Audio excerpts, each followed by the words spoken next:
Edu-Magicians, welcome to the Edu-Magic Podcast with your host, Dr. Sam Fesich.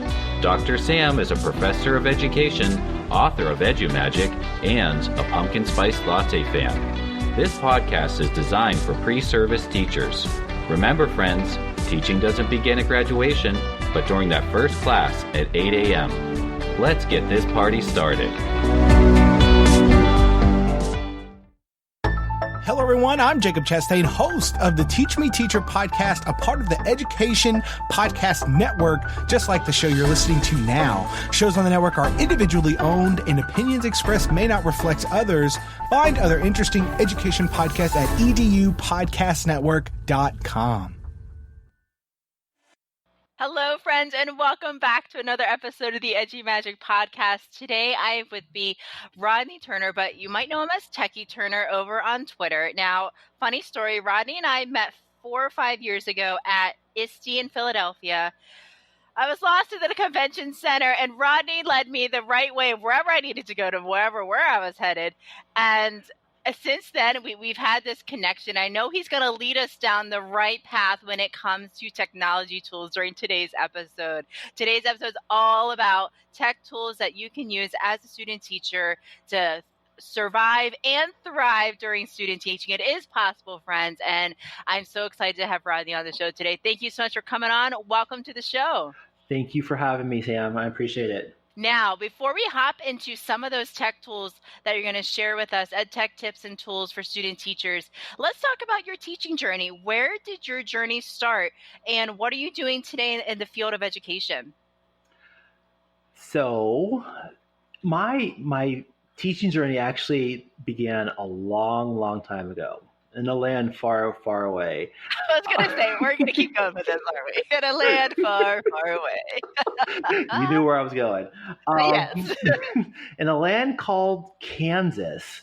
I used to live in a small town. Well, I call it small because I've lived in bigger cities. But Wichita is where I used to live. And I loved electronics. I'm just going to simply say that. I explored with different things around the house. I took apart a remote control car when I was about 10, 11 years old, put it back together.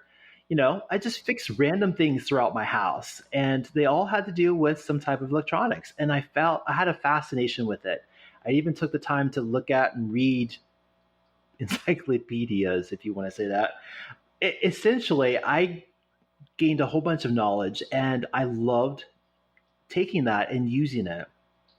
So fast forward to high school, I taught tutored different people, classmates is the word actually I was looking for. And my life at high school, I went to a private high school, private boarding school, and we got in a whole bunch of computers.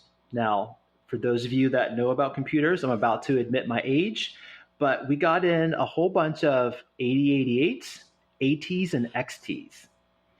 And I don't even know what that means. That sounds like R2D2 CPO stuff. Well, let's just simply say that the screens were not color. They were amber and black, or they were green and black. I had those computers when I was in elementary school. Those were cool. Those were the thing. It was exciting. Yes, they were. So they were. So we had a whole bunch of them that didn't work. And so I just took time and tried to figure out how they worked. And with my background knowledge of just as a little person and understanding how things were putting together and getting some additional knowledge and just taking that time, I became the computer tech for our school. And I was putting together different computers and making sure that they have certain types of software. So not only did I graduate from just putting them together, but I also became the instructional technology specialist for the school, because I knew, well, you could use WordStar, but these are the things that would happen. Or you could use WordFox if you wanted to. We got a couple of licenses for MS-DOS 3. So yeah, it just tells you how old I am. Anyway, I'm going to stop that, because when I graduated, I wanted to help people use their technology. And because that's what I did. I went to university at Washburn and Topeka, and I started with the computer programming class. I know this is a really long story. I'll finish it up. No, it's great. I'm learning. So they had computer programming, and so I started that process. I got to class number 2 of programming, which was COBOL, and I hated it so much by the 7th and 8th programs I was done, because it took me 15 hours to debug some of these programs that I had to create, and I hated it. So I dropped out of my college class. I hated it so much that I started looking at other ways to actually teach people. So I heard about the education program, and I looked into it, and I went, you know what? I want to change my major to education. Sure. So they gave me the opportunity to be a mentor at a elementary school. And I was basically a reading. I helped kids to read. I worked in a 5th grade class, and I took 3 to 4 kids. We went to a small room. I know you wouldn't do this anymore. College student, went to a small room, had the 4 kids around me, and we just started reading. We just read, because I really didn't know exactly how to do it, but we just read. I asked questions, but come to find out that it was all about the questions that I was doing, and the methodologies that I was using were constructive. They were questioning skills. They were inferencing. So I was doing all of that without realizing it, because I would stop and say, so what do you think that was about? Or we did some summarization, predicting. It was actually a lot of fun. Come to find out, I didn't finish the year out with them, but come to find out, when the school year was over, the teacher reached out to me and said, what did you do with these kids? And I just told her what we did. She's like, these are some of my best readers now. And I went, really? She's like, yeah, they have such a confidence. After you left, they were really sad, but they knew how to read, they knew how to summarize and predict. And she's like, it was amazing. So that really helped boost my confidence in knowing that, maybe this is something that I wanted to do. So, I finished up my degree in elementary education, actually at ASU, Arizona State University, because I moved out there. And I had the wonderful opportunity to go into a professional development program to finish out my actual degree for elementary education. That was a lot of fun. It was a year-long program, but I learned so much because I had a group of friends that there's a few of my friends that I still have from that professional development school that I worked in. With that said, let me finish up the rest of it. I was a classroom teacher for 8 years in a Title I school district. I taught 4th grade, 5th grade, 6th grade, different subjects, reading, science, math, computers. Was a basketball coach for about a year. But I always took the opportunities that I had when I was younger, and I brought them into the classroom. And I worked with my kids to say, okay, you know what? We had an opportunity to learn. Let's take that opportunity. Now, I have a little tie-in to one more part of my story. You know that scene? There's a scene inside of You've Got Mail. And that scene is with Dave Chappelle in the Fox bookstore. And Joe was walking around with him, with Dave Chappelle and his character. And he's like, well, what's going on? This is like really cool. And Dave is like, this is a well-oiled machine. So that is exactly what I said out loud in my classroom, because I had taught them a couple of things. This was my second stint in the classroom. It was actually 2 different stints. The first one was like 5 years. The second one was 3 years. But at my second school I was at, we had a whole bunch of carts that no one was using in the school, carts of laptop carts. So I thought of a process to work with my kids because they wanted to use the laptops. Okay, fine. And so they were Windows laptops and they were MacBooks. So I gave them an opportunity to basically take over the class and to figure out how they are going to work on different assignments that I give to them. So we had a reading assignment that they had to do. They had a math assignment they had to do. So when I gave a signal, which was after I gave my instructions and what they had to do and clarified different projects of what they had to work on, they would then, certain people would get up, go get the carts, bring them into the classroom, open, and then start calling different kids to come get their assigned laptops. At the same time, the other group of kids who didn't have a job to get those laptops, or they were waiting for their name to be called, they would move their desks. They would go get the power bars. They would lay them out. The other kids would align up their desks how they want to, or the kids would take cushions from different places and put them where they were going to sit and where they were going to work, somewhere in the classroom. It was awesome. So my principal came in and we were about to do that. And so I did it. I gave the signal. Everyone starts moving and he had to stand back and get out of the way because the kids were like, excuse me, you're in the way, Mr. Dr. Fleming. Right. And he's like, that is amazing. I'm like, yeah, it took a little bit, but they knew what to do. So part of the whole process from there, it led over into other teachers actually pulling some of my kids and saying, hey, can I use such and such because we need some help over here with our laptops? Because along with that tool, I taught them how to do the troubleshooting. So it wasn't just the content, but it was troubleshooting as well. And they were starting to help other kids. Then I started hearing the complaint, well, Mr. Turner has all the cards. No, I don't. No, I don't. I just use it because no one else is using it. Here's a calendar that everyone has access to. But I just simply took the opportunity to use the tools that were at my fingertips and then taught my kids how to use them as well, not just for games, but for research, as well as for personal knowledge gaining. That I love how people started to take notice about how your students were leaders in their own classrooms and teach, hey, can you come and help my students? That's really cool. And Rodney, what are you doing now for education?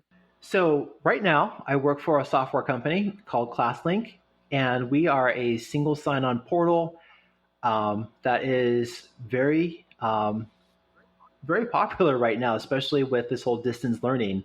We provide a space for your students and your teachers to go to one spot. They sign in and they have all of the different applications on one page. So that way they can click on it and access their content through that one click. And that's a really powerful tool to have, especially for our young learners, to just do a one click and you're there. Right. For the little itty bitty ones, we have what are called quick cards. we have quick cards. So the device that has been set up to show the camera, they simply show the card in front of the camera and it will log them in. You know, as we're having this conversation and you talked about your teaching journey, you talked about what you're doing now and why EdTech, I just keep hearing these words that you shared in the beginning. I've always wanted to help people, and you've helped people throughout your teaching career. Whenever you started, you know, with that reading group of 4 students, now with the students that you've worked with in your classroom, using the computers, how do they work, figuring it all out, getting a system down within the classroom and being a model for the students and the teachers in your building, working with other educators using EdTech, and now with ClassLink, just helping people, having that growth mindset, that positive attitude when it comes to using EdTech, because sometimes using something new it can cause some anxiety. It can cause, some fail. I'm going to fail. I'm going to mess it up. Something bad's going to happen. but you just approach it. Your attitude of approaching technology, I think, even from the beginning, when you're reading those encyclopedias and putting everything together, yeah, I brought it back, has just, been echoed throughout this episode. I want to thank you for that. Thank you for helping people. I appreciate that. It's just something that I have just now figured out. That's what I'm to do. Yes. Now, and we're going to keep helping people. We're going to focus on student teachers right now. How can student teachers use this time during the summer to prepare for student teaching in the area of educational technology? Do you have any resources, strategies, things that they could be doing now during the summer to prep for student teaching, whether it's in the fall or whether it's in the spring? I do have some strategies and some resources. One, be open to change. Why do I say that? Because you never know. First of all, you're going to never know what you're walking into. All right. Student teachers, hopefully you know where you're going to be a student teacher. What kind of tech is there? You know what? It's something that you may not know. So you got to be open to change. It may not be a tool that you're familiar with. You've got to be open to that change. So it's going to always be a factor of being able to change. Flexibility would be another way to say it. Okay. Now, with that being able to change, something is not going to work the way that you think it's going to work all the time. I'm just going to say that, period. So be open to change. Number 9, be open to share.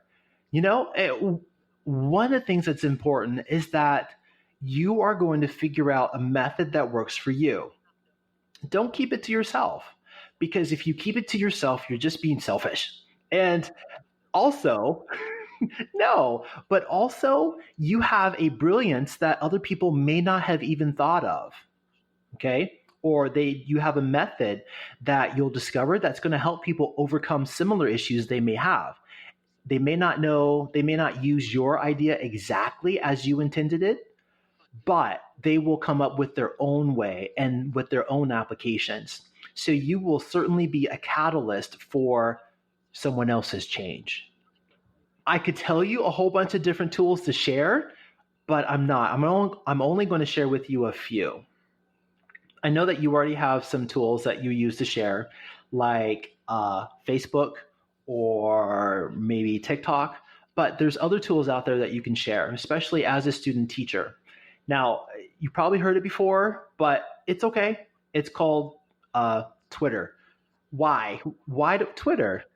What is that? Why do I say that? Because there are people out there that are willing to share. There's other student teachers out there that are willing to work with you and to share that brilliance. But there's also other veteran teachers that are out there that are willing to share and to listen. Like I said previously, you have your own brilliance, and your idea or your thought that you share may be something that a veteran teacher is looking for. When you share it, they're going to go, oh, that's what that is. Or they see a fresh new way to look at an experience. Number 8, be open to walk away. Walk away meaning tech is going to become overwhelming, period. There will be times that you're on a screen looking, searching, sharing. There's going to be times where you're composing, you're writing lessons, or you're on some type of conference. Please be open to walk away and to say, you know what? I need to put in an additional balance in my life, okay? Because this educator life can be absolutely overwhelming. I mean, I could tell you the statistics, but I won't. But we don't want you to be burned out. We do not want you to be burned out at all. So if you hike, take time to go hiking. If you cook, take time to cook. If you read books, take time to read books. Please don't read all the technology journals either. And the reason why I also say that is because you are recharging. You're recharging to bring your mind back to focus. And besides, maybe that book that you're reading is something, or there's an idea that you get from the book that will help you in your next lesson. Okay? There may be a mountaintop that you climb that you're like, oh, wait a minute. This is some type of lesson that I could bring back to my classroom through this experience. So it gives you other avenues to explore life and be able to bring it back to the classroom. Besides, here's a side tip for you. That side tip is you can also bring in your personal life. As a matter of fact, students love authenticity. Number 7, be open to see, because you do not know every single way to use the technology. Okay? Your students will show you alternate ways. That's what I got for you. Students will show you alternate ways of how to use the technology. So be open to what they have, because they also have a voice. They are people too. Number 6, be open to close. CLOSE, not CO. not the Z, not CLOZE. That's for your reading strategies. But we're talking about being close. To close, there's going to be times where technology actually complicates the task. Okay? If you're like, oh yeah, I can do this and have them take the notes over here, you know what? That may complicate it. So be ready to put it aside. Use the pencil and paper. Use a whiteboard. It's absolutely okay, because, newsflash, those are technologies also. And it's okay if your tool belt doesn't look like everybody else's tool belt, as long as it works for you. Absolutely. If you need to draw a circle, do it with pencil and paper or pen and paper. Just do it that way. Makes it easier. Number 5, we're halfway done. Number 5, be open to try. You're going to see so many technology methods, different platforms used. I could name off a whole bunch of them and go. Which one am I going to start with? Anyway, EduBlogs, Pear Deck, Nearpod, Flipgrid, Sphero, iPads, earbuds. I mean, there's just wearable tech. There's going to be so many different things that are going to be placed in your way. Try a few, get to use and understand what they are, and make your decision. Yes, I really like this a lot. Use it, and then figure out if it's going to be in your tool belt. Because every single person has a tool belt. There's your few go-tos. If it fits on your hip, then use it. If it doesn't fit on your hip, then go ahead and let it go. But at least try a few of them first. And if it doesn't work, move on. Besides, Batman has different tool belts and different costumes for different events. Number 4, be open to wait. You will be tempted to move to another method, okay?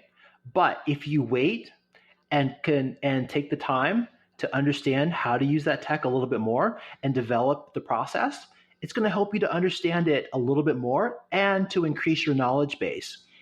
That technology or that method will help you to know, you know what, this is really good for me, and it will almost ingrain itself in your mind in certain ways. For instance, Flipgrid. Oh, my Flipgrid friends will love this. Flipgrid was something that I looked at and I went, I don't see how that's going to work. So I dismissed it for a little bit.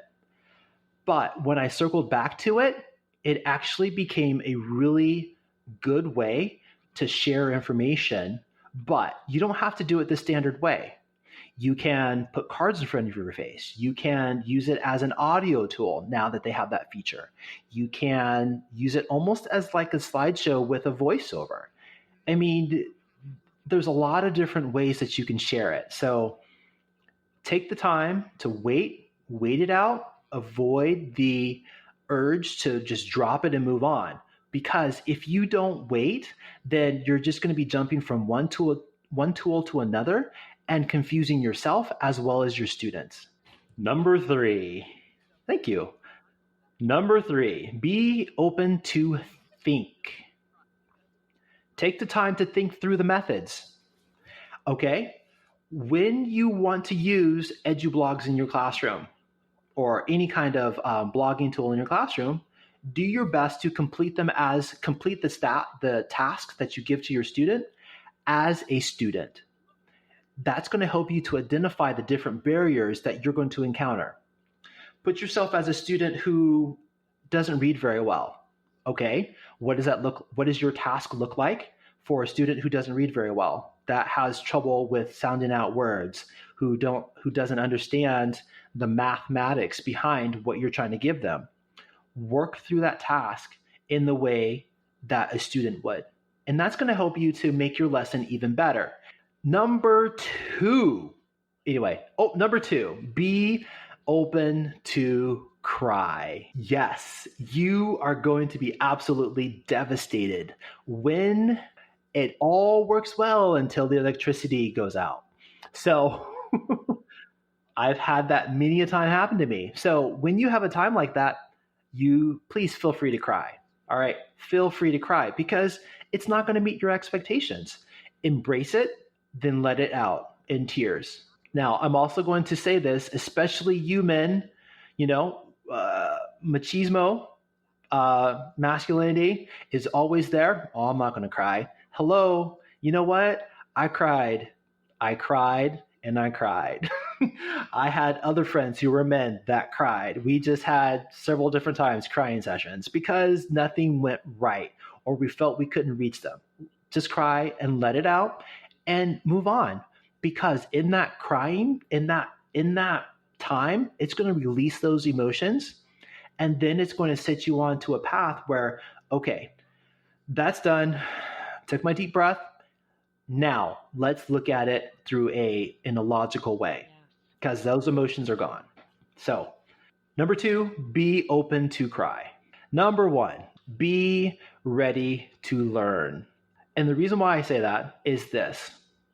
As always, you will never know what's going to happen. You're never going to learn. You're never going to know what's going to happen. Take those times to learn and simply to peel back all of those different layers. When you take time to cry, you're going to see a different way of how students work.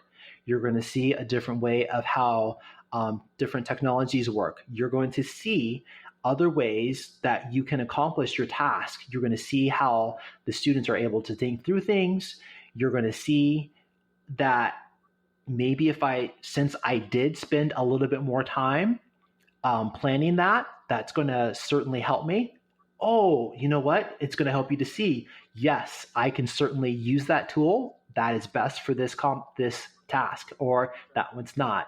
You're also going to learn that, you know what? Students do have a mind, and they do have another way that you can certainly put into another lesson.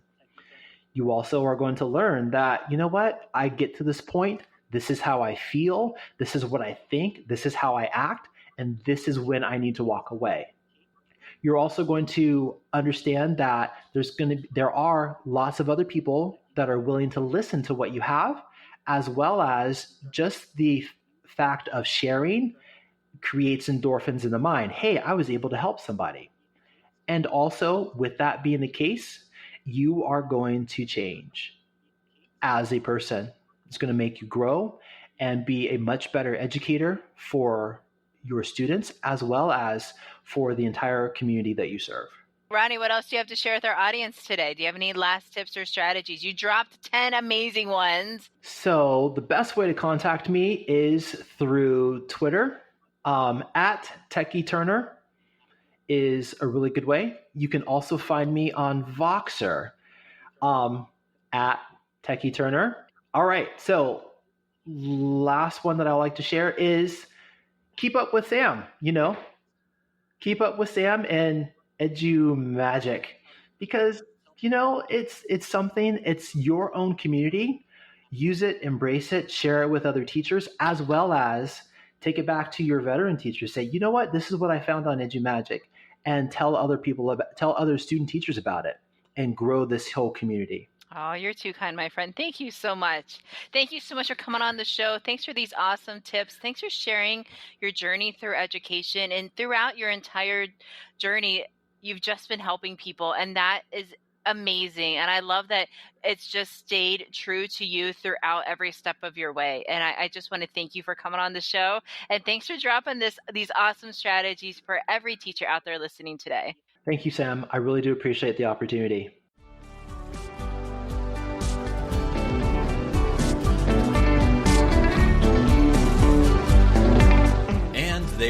have it, EduMagicians. If you enjoyed this episode, please subscribe and share it with your friends. For more EduMagic, check out sfessage.com and follow Dr. Sam on Twitter and Instagram at sfessage. Until next time, you have the EduMagic within you.